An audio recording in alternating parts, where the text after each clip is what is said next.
Wato arahato sama sambuddhassa.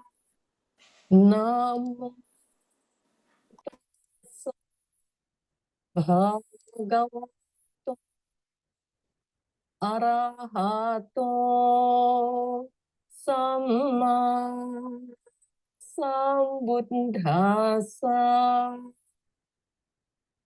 Buddhang saranang gacchami,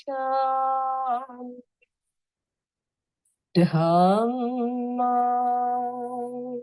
saranang gacchami,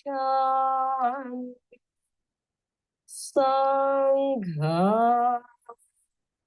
saranang gacchami. Dutiyampi Buddha saranang gacchami. Dutiyampi Dhamma saranang gacchami. Dutiyampi Sangha saranang gacchami. Tatiyampi Buddha saranang gacchami. Tatiyampi Dhamma saranang gacchami. Tatiyampi Sangha saranang gacchami. Now, we will do our meditation for 7 minutes. Why 7? This number gives me some inspiration because it reminds me of 7 enlightenment factors. Sati, Dhammavicayo, Virya, Piti, Pasadi, Samadhi, and Upekha.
My dear Dhamma sisters and brothers, as we all know, I have the obligation to give 6 talks.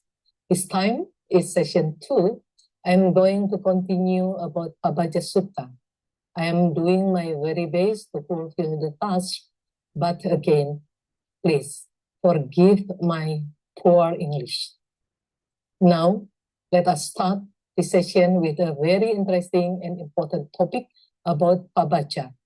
Again, I would like us, and especially me, to think deeply, to contemplate thoroughly on what it really means. Not only the letters or the words, but also the significance of it. I would like us to think again why we have all taken Pabaja, why we have renunciated the worldly life and chosen the life as bhikkhuni or bhikkhu. I would like us to understand all about Pabaja, which we perhaps have never thought before. The Buddha has left us with a wonderful teaching in what is called Pabaja Sutta. Pabajang Kitaisan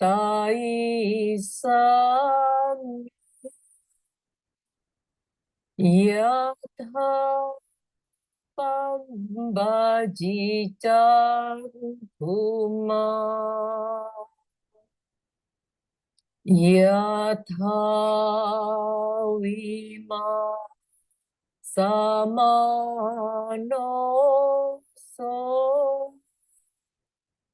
Pabajang Samaro Jai Sambadhoya Gara So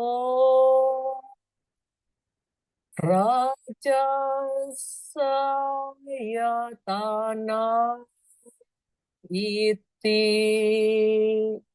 Abhokaso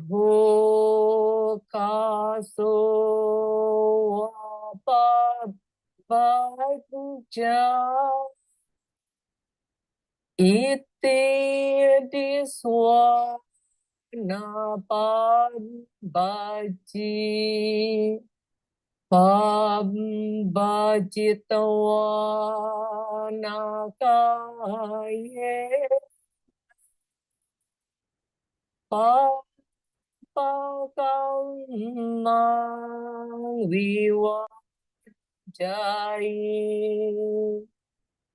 Wajiducaritang Hitawa Ajiwa Parisodai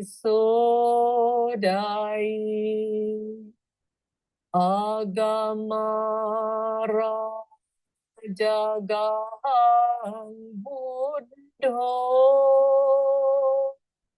Magadhana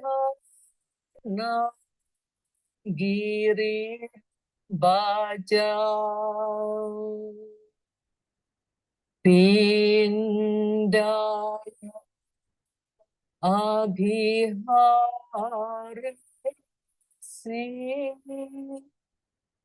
Akinnawarang Kano Tamat Dasa Bimbisa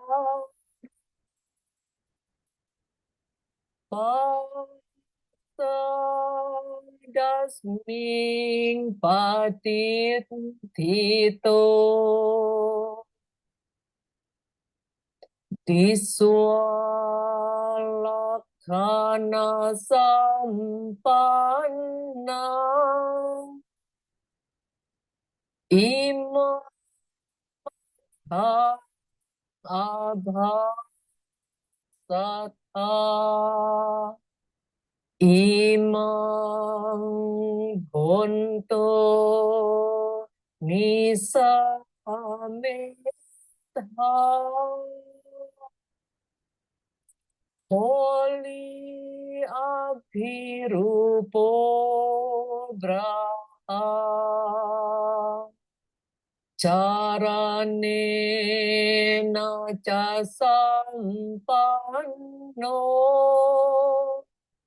Yuga Matancha Pekhati O Kitchang Kusati Ma Nai Chahula Mi Raja Duta Bidawatu Kuhing Bhikkhu Gamisati Tepe Sita Raja Duta Titito Anubandhisung Kuhingga Sati Bhikkhu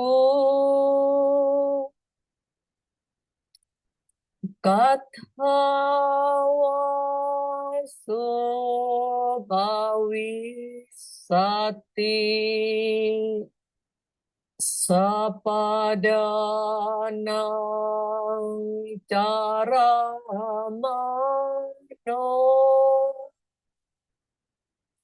Buddha Dwaro Susang Buto Kimpang Patang Apure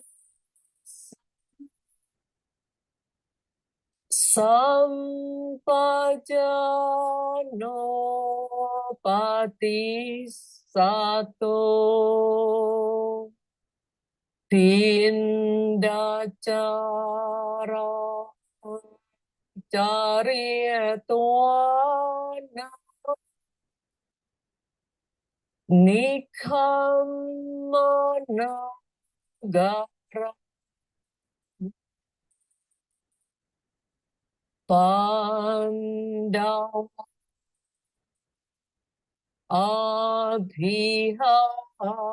Abhiharesi Etthawaso Bhavisati Diswanawa Supagata Tayo Ta Upavisung Tesu Eko Wagatwa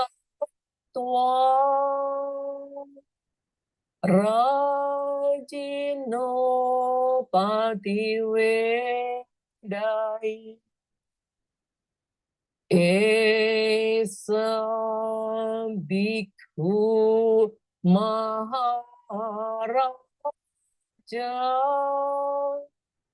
Pandawa Sapurattato Nisino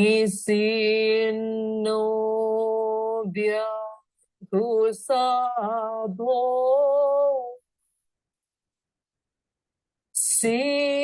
Sihowa Girigare Sutawana Dutawa Jana Hadayane Nakantiyo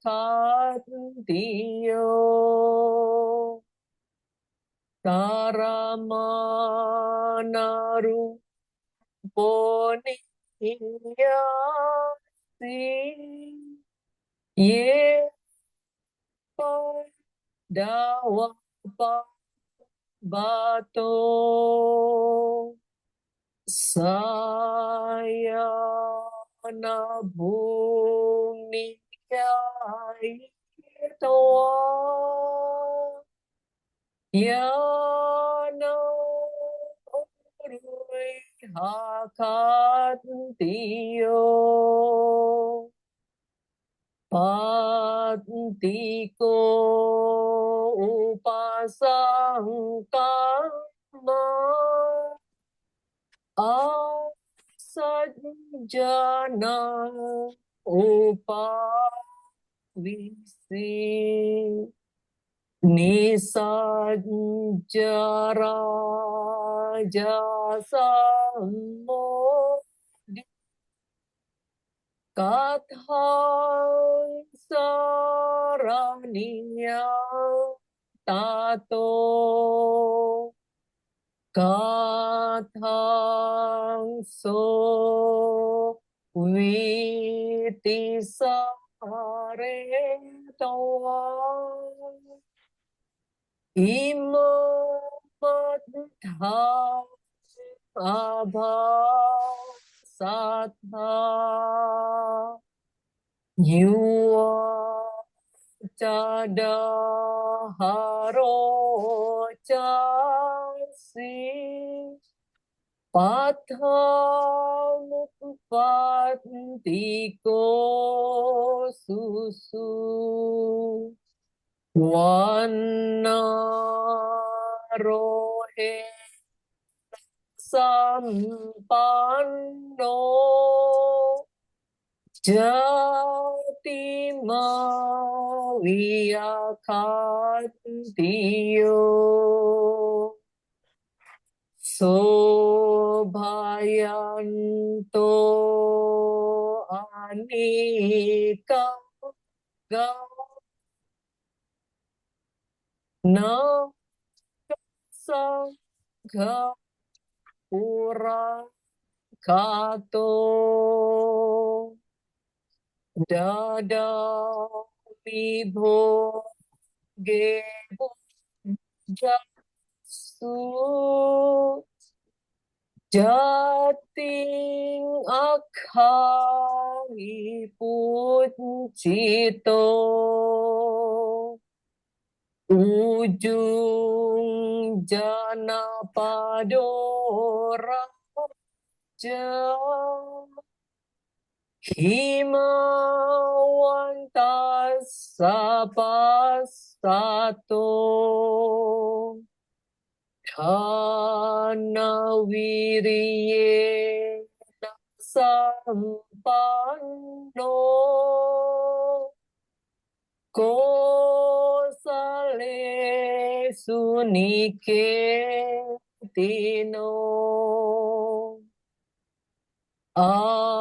Adicca namagotena sakya namajatiya tamha kula bajitom hi naka dipanthaya kameswa dinawang diswa nekhamang Duke mato padana yaga isa etha jati manoti.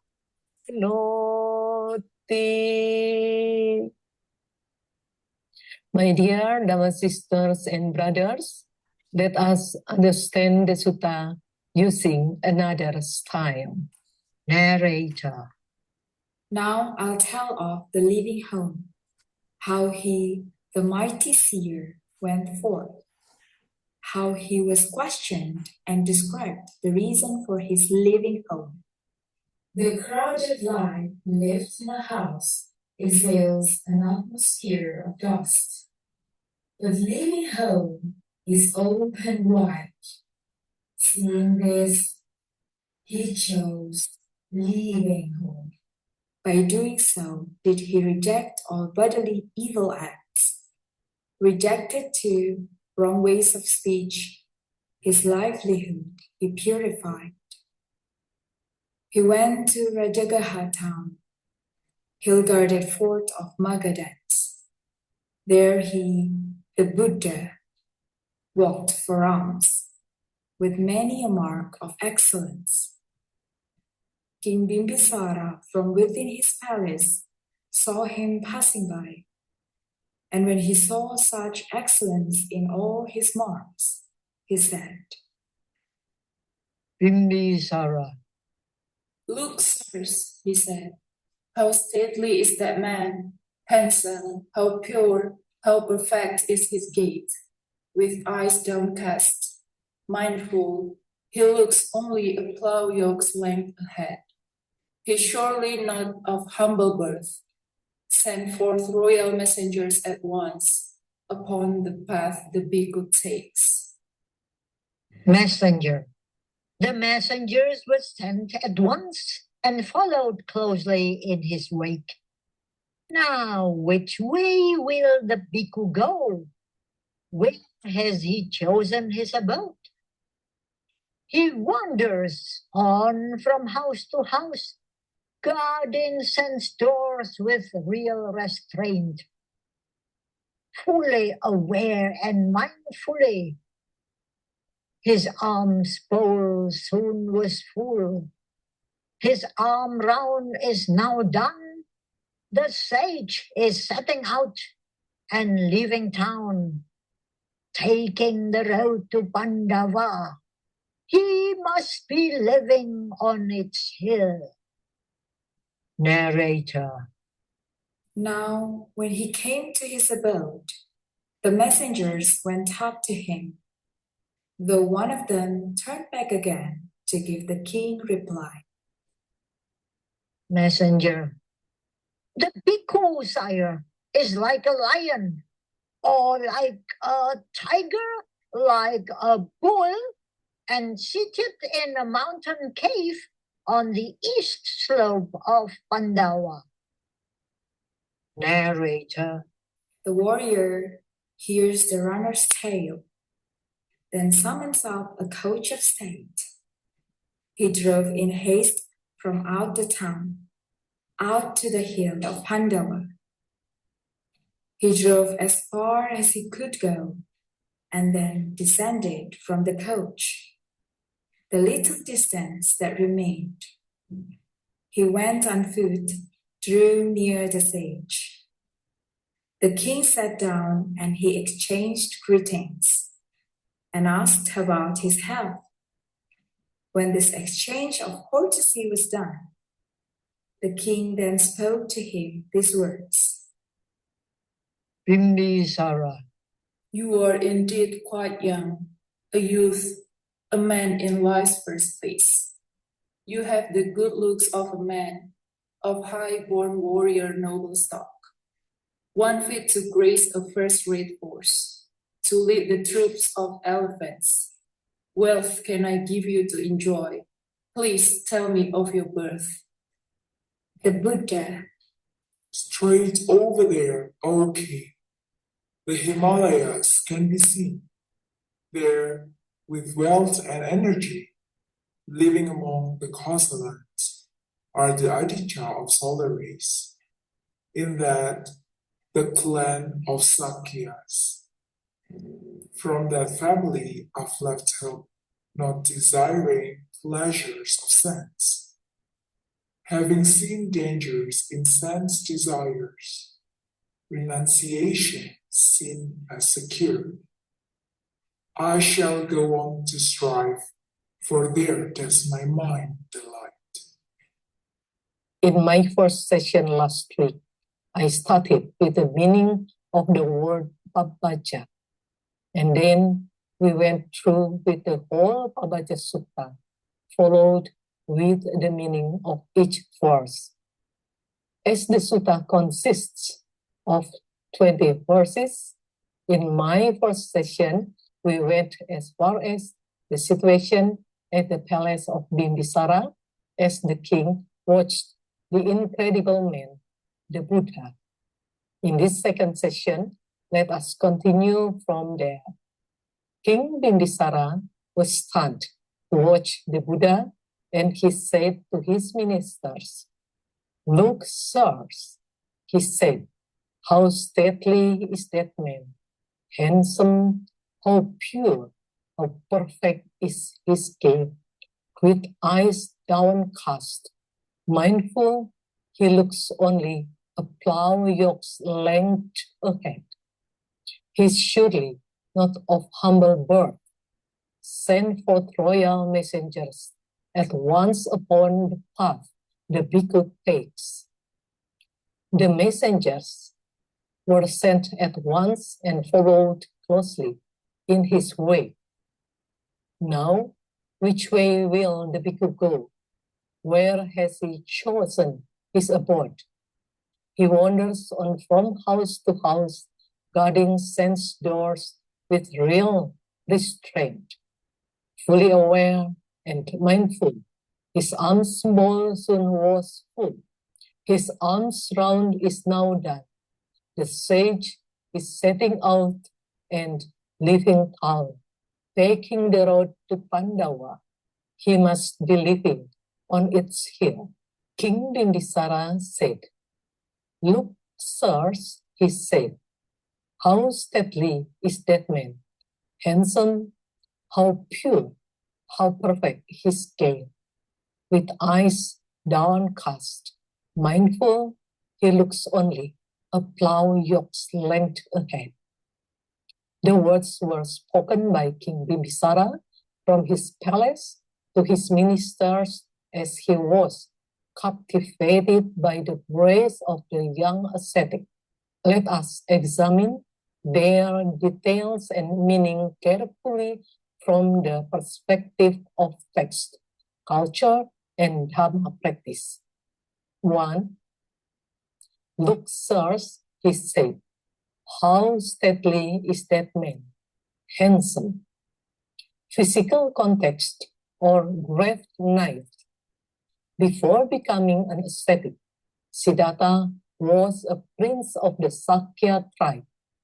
He possessed a sturdy, well-proportioned physique, bearing the hallmarks of a noble person. Although he now wore simple robes, his noble aura and natural beauty could not be hidden.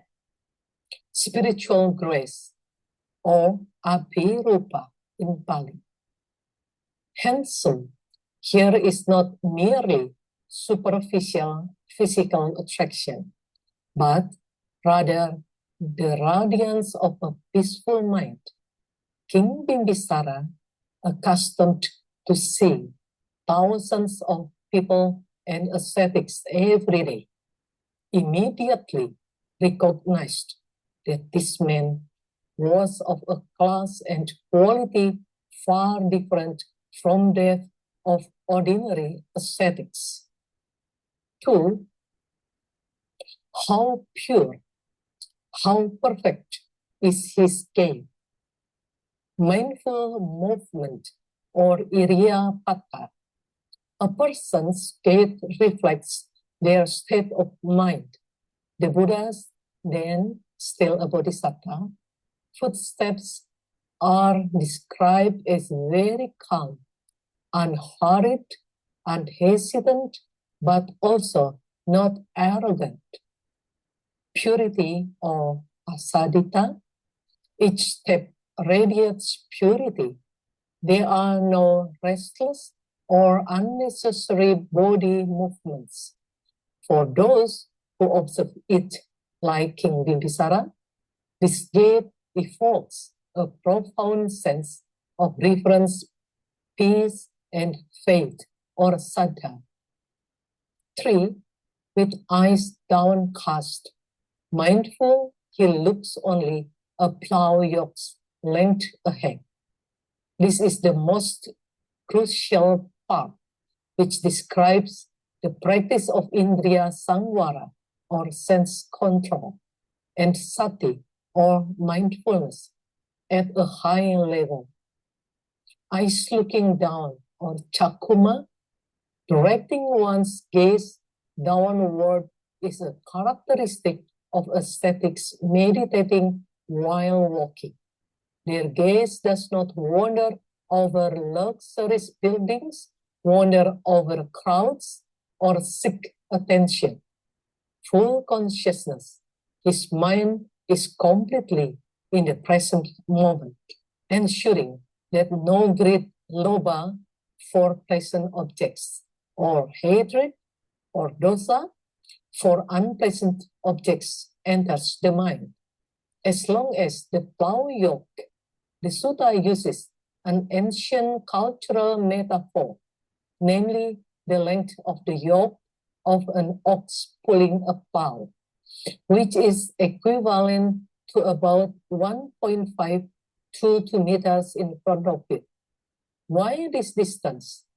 This is the optimal safe distance, so that one does not trip or step on small creatures on the road, but still short enough to prevent the eyes from wandering to things that can disturb inner concentration.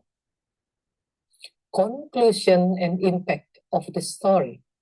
King Bimbisara's careful observation was not merely a matter of worldly admiration.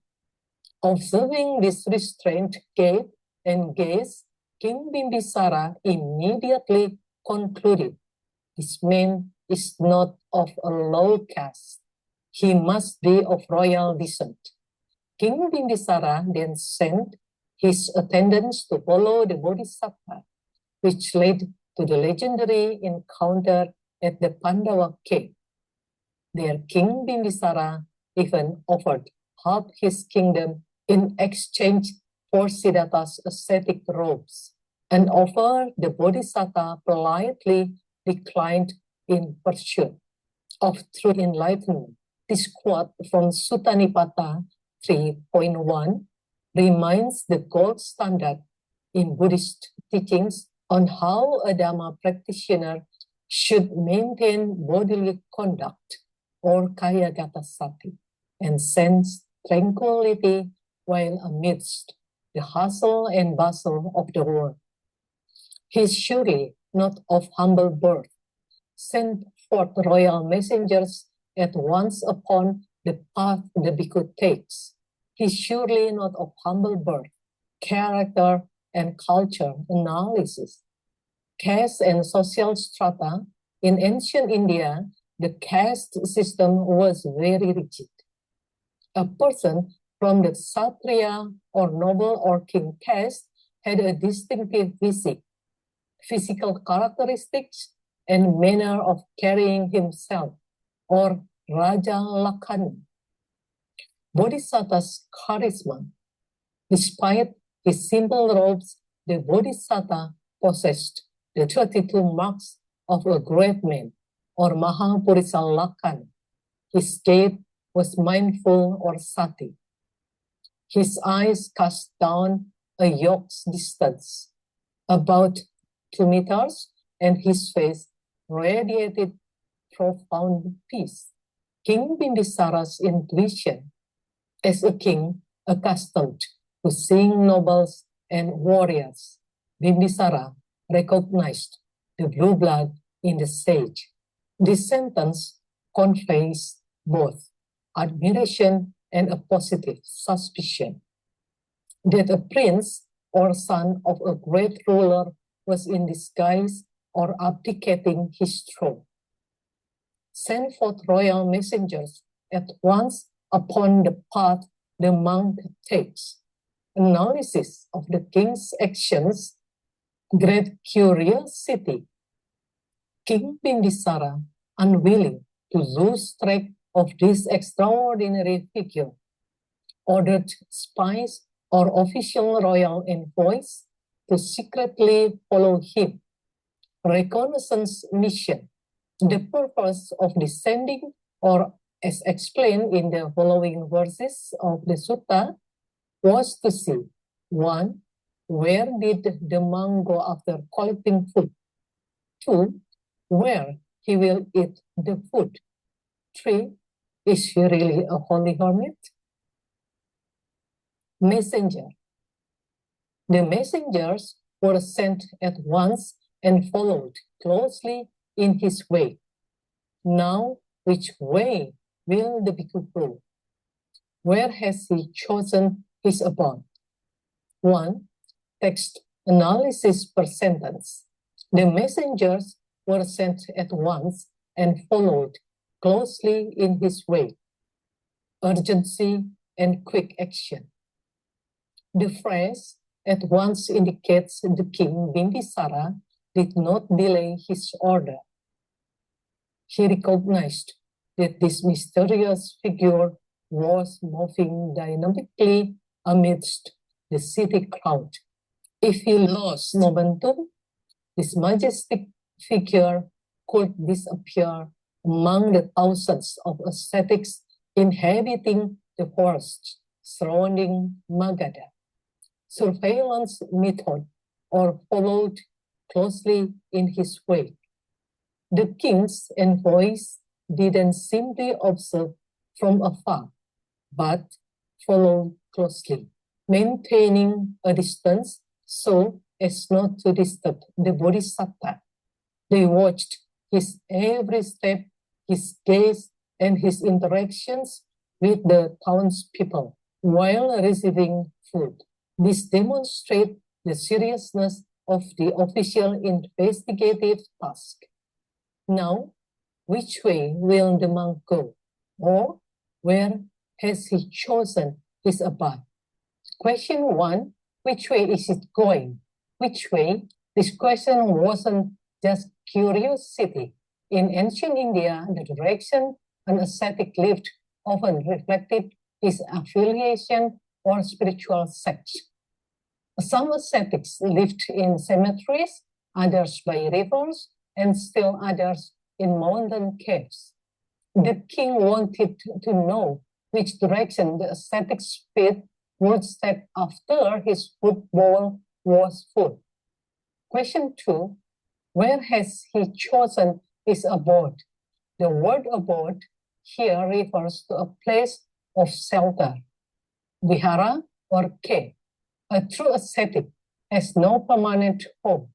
They choose secluded places for meditation. By knowing his abode, King Bimbisara could determine 2 things. 1, is this person really an ascetic seeking spiritual silence? 2, where is the specific location so that the king can come to visit it person? Because as a king, he cannot possibly meet him in the middle of a busy city street. 2, the psychological and strategic meaning behind reconnaissance. Why would a great king like Bimbisara go to such great lengths to send intelligence officers to follow a mere hermit? There are several crucial reasons. State security aspects. Rajagaha was a prosperous capital. The presence of a foreigner with a kingly stature but dressed in ascetic attire could be a political signal. The king needed to ensure that this person wasn't a spy from an enemy kingdom in disguise to spy on the city's defenses. Spiritual authenticity test.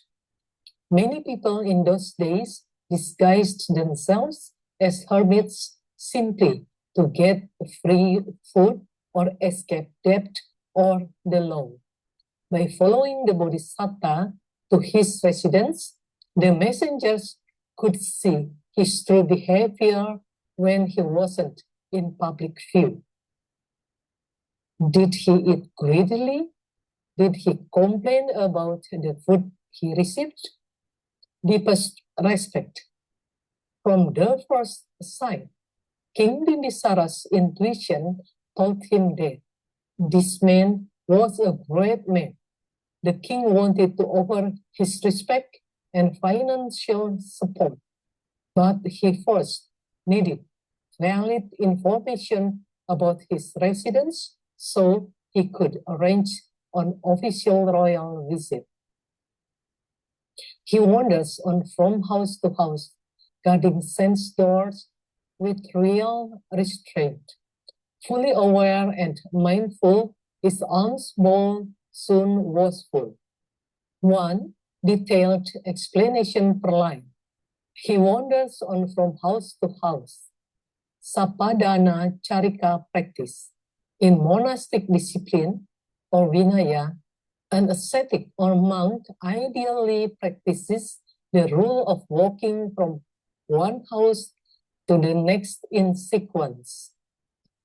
He should not pass by the house of the poor just to go to the house of the rich for better food. Equality and non-discrimination. By walking from house to house without choosing, the Bodhisattva demonstrated a completely neutral, humble mental attitude and gave every inhabitant an equal opportunity to cultivate merit or kusala karma. Guarding sense doors with will restraint, indriya sangwara sila, or control of the sense. This is the essence of Buddhist spiritual practice. The sense doors or indriya dwara refer to the eyes, ears, nose, tongue, body, and mind. Real application on the street. When walking through the bustling, colorful, and noisy markets or streets of Rajagaha, the Bodhisattva did not let his eyes wander to the merchandise or the people. He did not allow his mind to be tempted by the aroma of food or worldly things. He kept his gaze fixed downward, a yoke's distance, or about 2 meters in front of him. The self-control was not a pretense, but real restraint, a pure and solid inner discipline. Fully aware and mindful, sampajanya, or fully aware. He was fully aware of his posture, the movement of his feet, the way he held the bowl, and the situation around him. This was a clarity of understanding of what was being done. Sati, or mindfully, his thoughts didn't wander to the past or the future. He was completely present.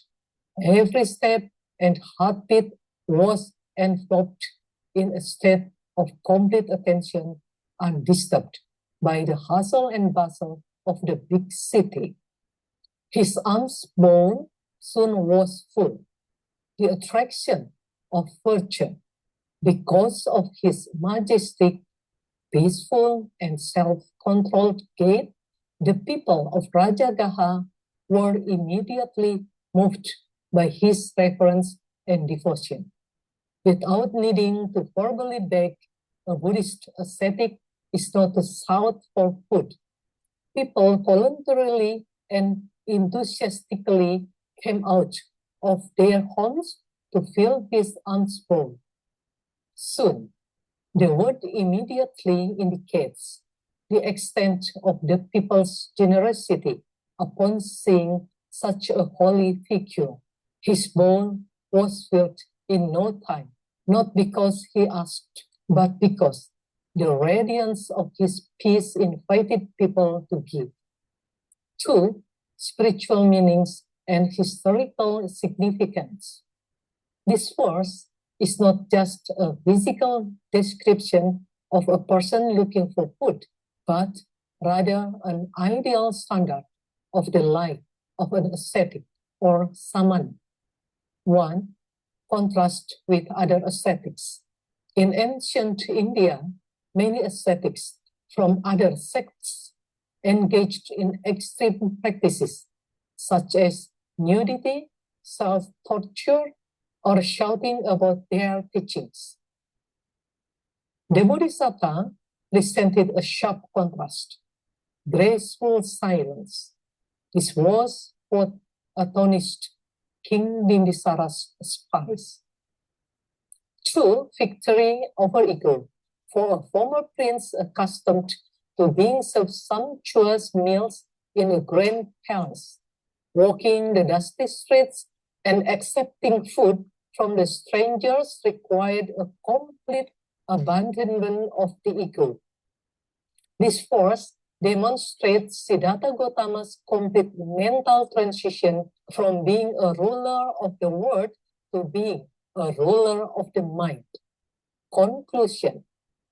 Through this force, the Pabbajja Sutta conveys that enlightenment is not achieved instantly, but rather through the accumulation of even the smallest disciplines, including daily walking and gathering of food, the restraint of the sense doors, and mindfulness recorded by the things unfold are authentic proof of why Siddhartha Gautama would later be called the Great One, even before he sat under the Bodhi tree. His alms throne is now done. The sage is setting out and leaving town, taking the road to Pandawa. He must be living on its hill. One detailed explanation per line. His alms throne is now done. The sage. Spiritual efficiency. Once his alms bowl was full, the Bodhisattva didn't linger in the city. He didn't wander around to enjoy the sights of Rajagaha or engage in pointless socializing. The lifestyle of a true ascetic is to enter the city only to eat, then quickly return to his secluded place, titled the sage or Muni. Although Siddhartha Gautama had not yet attained enlightenment, not yet become a Buddha, the sutta text already refer to him as the sage. This is because the inner qualities, self-control, and serenity he displayed during his time in the city were comparable to those of a great sage. Is setting out and leaving town, consistent renunciation. The city is a symbol of crowds, noise, sensory temptations, and worldly affairs. By leaving town, the Bodhisattva reaffirms his commitment to the path of renunciation. The city is merely a transitory place for physical survival, while his true home is the quiet of nature. Taking the road to Pandawa, ancient geography of Rajagaha. Rajagaha, now Rajgir, in the Indian state of Bihar, is geographically surrounded by 5 major hills: Vepara, Pandawa, Vepula, Isigili, and Gijakuta. And the Pandawa hills or mountains are popular among ascetics due to their numerous natural caves suitable for meditation and asceticism. The road to Pandawa involves an uphill journey, leaving human settlements behind. He must be living on its hill. Conclusion of the messengers. This sentence is a direct report or the inner conclusion of the king's envoys who were spying on him. They realized that the hermit's final destination was not a luxurious mansion, but rather an isolated cave in the hill. This confirmed to them, and later to King Bimbisara, that the stranger was a genuine hermit, not a charlatan or a political spy in disguise. 2. Significance of residence on Mount Pandava. Why is this detail about the Pandava mountain important in the Buddhist tradition? 1. Symbol of the lion returning to the dead. In the next verse of the sutta, when the messengers report to King Bimbisara, they pose the Bodhisattva on Mount Pandava as a lion sitting in his mountain cave. The mountain symbolizes steadfastness, strength, and supreme solitude. 2. Food test in Pandava cave.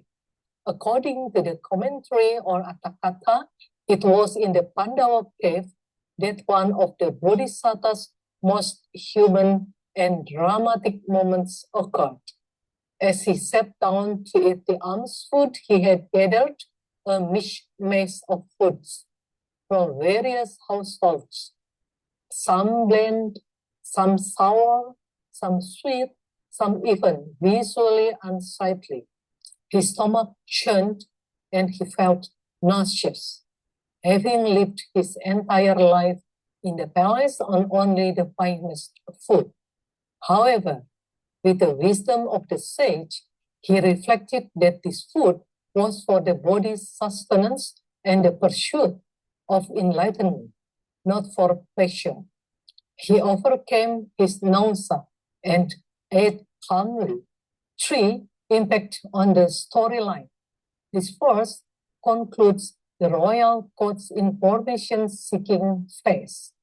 Once the location of the Bodhisattva's residence was confirmed in the Pandava hills, the envoys immediately reported to the palace. Hearing reports that the great ascetic lived on a quiet hill and was of exceptional purity, King Bimbisara no longer hesitated. He immediately ordered his royal carriage to be prepared immediately to leave the city and climb Mount Pandava to meet the Bodhisattva in person. Conclusion: this verse encapsulates the essence of the monastic life, coming to the city mindfully for the sake of basic necessities and returning immediately to solitude for spiritual growth. The Bodhisattva's resoluteness in leaving the city for the Pandava hills proved to the world that he had completely abandoned his princely status in pursuit of true freedom. I will stop session 2 here so that we can have some time to contemplate more deeply about what we have learned today. You see, as I see, that actually there are so many things we can learn from the analysis concerning renunciation. Hopefully, we will be able to understand better what pabaja can actually mean. That way, we can increase the quality of our practice as a bhikkhuni or bhikkhu. That way, our life in the human realm is not in vain. To close this second session, let us once again close our eyes and observe our breathing to quieten the mind. Let us spread our metta to all beings, all beings.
May all beings, including us all, be well, happy, and peaceful.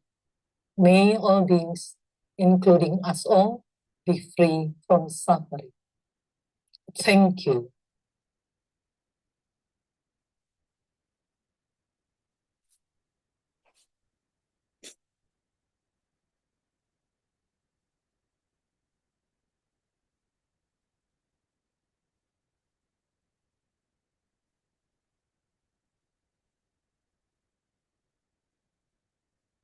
So that is the end of our class today. Do you have any questions? On last week's recording link, I wasn't able to access it. Did anyone else have that same problem?